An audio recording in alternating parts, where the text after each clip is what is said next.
দেশ থেকে বিদেশ, খেলা থেকে বিনোদন, সব ধরনের খবর নিয়ে আমি মিঠু শুরু করছি নজরের দুনিয়া। লেক ভিউ হাসপাতাল, সময় অসময় সব সময় আমাদের পরিষেবা modular OT, paediatric surgery, plastic surgery, general surgery, neuro surgery, urology, gastroenterology, gynaecology, orthopaedic, ENT, chest সমস্ত অভিজ্ঞ চিকিৎসকদের দ্বারা চিকিৎসা করা হয়। সর্বোন্নত আইসিইউ, এইচডিইউ, প্যাথোলজি, সমস্ত রকমের USG, CT scan, X ray, FNAC, biopsy, tapping. শুধুমাত্র আমরাই পারি স্বল্প মূল্যে অত্যাধুনিক প্রযুক্তির চিকিৎসা, কলকাতা ও হায়দ্রাবাদের বিশেষজ্ঞ চিকিৎসকদের সুপরামর্শ, নিজস্ব ফার্মাসিতে 20% ছাড়ে ওষুধ, প্রতি রবিবার প্রসূতি মায়েদের বিনামূল্যে ইউএসজি পরিষেবা। ঠিকানা লেক ভিউ হাসপাতাল, লালদিঘি মোহনা বাসস্ট্যান্ডের পিছনে, বহরমপুর, মুর্শিদাবাদ।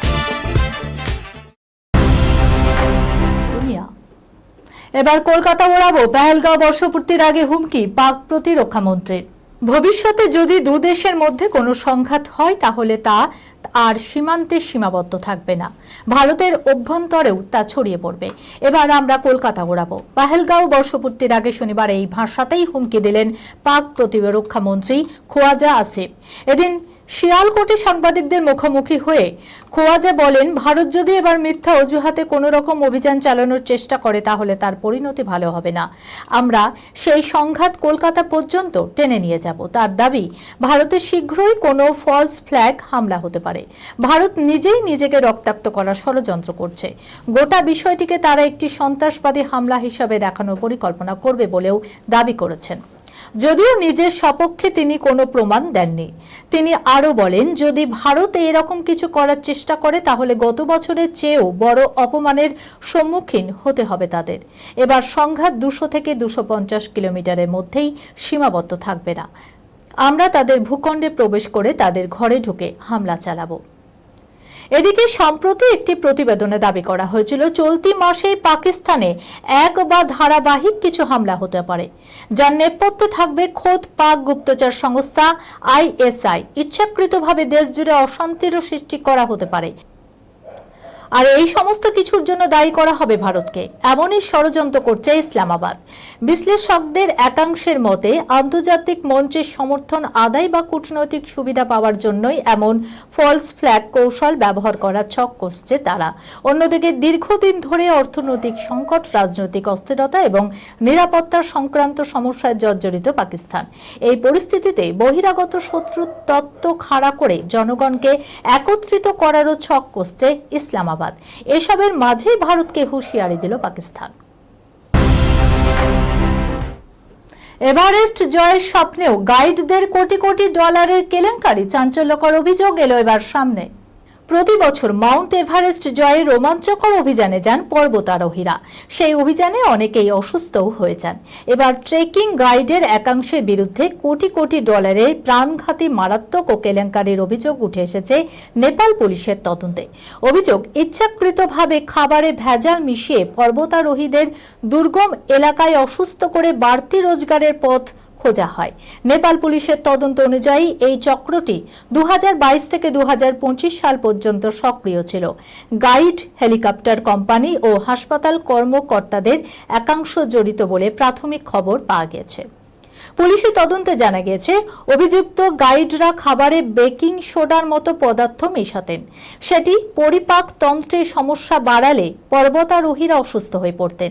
প্রায় 8000 মিটার উঁচু তুষারাবৃত এলাকায় অসুস্থতার জন্য প্রাণ সংশয়ের আশঙ্কায় শঙ্কিত হতেন অসুস্থ পর্বতারোহীরা। তাদের জরুরি অবতরণের জন্য হেলিকপ্টারের ব্যবস্থা হতো। তদন্তকারীরা সংবাদ মাধ্যমকে জানিয়েছেন, এরপর এই চক্রটি পরিস্থিতির সুযোগ নিয়ে উদ্ধার কাজের খরচ বাড়িয়ে দিত, যেখানে সাধারণত একটি হেলিকপ্টার উদ্ধারের খরচ প্রায় $4000। অভিযোগ, সেখানে বিমা কোম্পানিগুলিকে $12,000 পর্যন্ত বিল করা হতো। কয়েকটি ক্ষেত্রে একটি মাত্র উদ্ধারকারী কপ্টারে একাধিক যাত্রীর কাছ থেকে আলাদাভাবে অর্থ আদায় করা হয়েছিল। এই তথ্য সামনে আসতেই পর্বতারোহী মহলে অত্যন্ত আতঙ্ক দেখা দিয়েছে।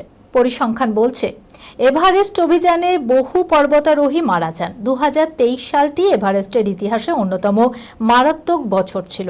ওই বছর 18 জন প্রাণ হারান। সাম্প্রতিক তদন্তে বিরাট কেলেঙ্কারির সামনে এসেছে। প্রশ্ন উঠেছে, মৃত্যুর হার বেড়ে চলার পিছনে ট্রেকিং গাইডদের একাংশের ষড়যন্ত্র ছিল না তো?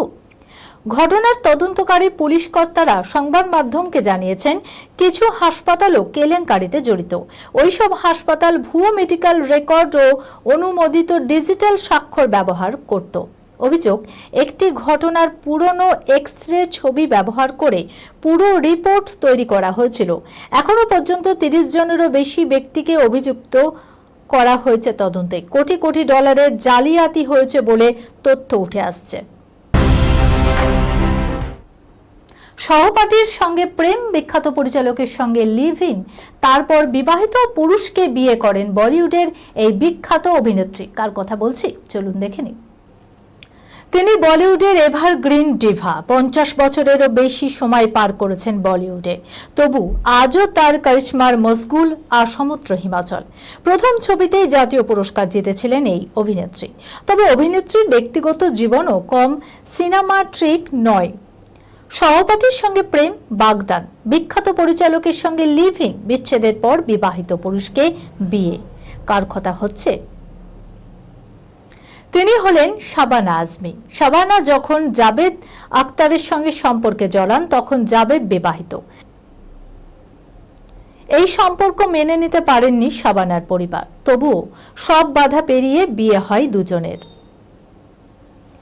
বলিপাড়ার অলিতে গলিতে কান পাতলেই শোনা যায়, শাবানা নাকি অভিনয় শুরু করার আগেই ভালোবেসে ফেলেছিলেন এক অভিনেতাকে। বেঞ্জামিন গিলানির প্রেমে পড়েছিলেন ছাত্রী থাকাকালীনই। পুনের film and television institute of ইন্ডিয়ার শাবানার সহপাঠী ছিলেন বেঞ্জামিন।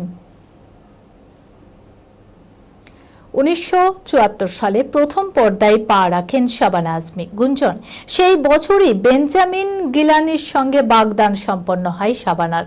কিন্তু শেষমেশ সম্পর্ক টেকেনি, ভেঙে যায় বাগদান। বেঞ্জামিনের সঙ্গে সম্পর্ক ভেঙে যাওয়ার পর কেরিয়ারে মন দেয় শাবানা আজমি। একে একে স্পর্শ, আর্থ, মাসুম এবং মান্ডির মতো কালজয়ী সিনেমা করে তিনি সকলের মন জয় করেছিলেন। এর মধ্যেই ঘটল আর এক ঘটনা। ইংল্যান্ডের চাকরির মায়া ছেড়ে ভারতে ফিরে আসেন শেখর কাপুর। দেব আনন্দ, চেতন আনন্দ সম্পর্কে তার মামা। স্বাভাবিকভাবেই সিনে দুনিয়ার ছেলে শেখর নিজেকে সিনেমা থেকে দূরে রাখতে পারলেন না। 1983 সালে শেখর তৈরি করলেন ঐতিহাসিক সিনেমা মাসুম। এরিক সেগালের উপন্যাসকে ভিত্তি করে তৈরি হওয়া সেই সিনেমায় ছিলেন শাবানাও। বলিউডের খবর, মাসুম ছবির শুটিং চলাকালীনই ঘনিষ্ঠতা বাড়ে শেখর ও শাবানার। ধীরে ধীরে সেই বন্ধুত্ব প্রেমে পরিণত হয়। শোনা যায় 7 বছর সম্পর্কে ছিলেন শাবানা ও শেখর। কানাঘুষো শোনাও যায় শাবানা এবং শেখর নাকি লিভ ইন সম্পর্কেও ছিলেন। কিন্তু একদিন ছন্দপতন, ভেঙে যায় শাবানা আজমি আর শেখর কাপুরের সম্পর্ক। দুটি ব্যর্থ প্রেমের পর শাবানা ভালোবাসা খুঁজে পান জাবেদ আখতারের কাছে। তখন জাবেদ বিবাহিত। 70-এর দশকের মাঝামাঝি জাবেদ আর হানি ইরানির সম্পর্ক ভাঙন ধরে। 6 বছরের মেয়ে আর 4 বছরের ছেলেকে নিয়ে জাবেদের থেকে আলাদা হয়ে যান হানি। 1985 সালে তাদের বিবাহ বিচ্ছেদ হয়। এরপরই শাবানা আজমিকে বিয়ে করেন জাবেদ আখতার। সাইয়ারার প্রেমিক ক্রিস এবার মার কাটারে অ্যাকশন হিরো অবতারে দেখা দেবে, প্রকাশ্যে এলো তার প্রথম ঝলক। 2025 সালে সেলুন রোডে মুক্তি পেয়েছিল বক্স অফিস কাঁপানো ছবি সাইয়ারা। নবাগত নায়ক আহান পান্ডে ও নবাগত অনিত পান্ডার অন স্ক্রিন রোম্যান্স শিহরণ জাগিয়েছিল প্রেমিক মোড়ে।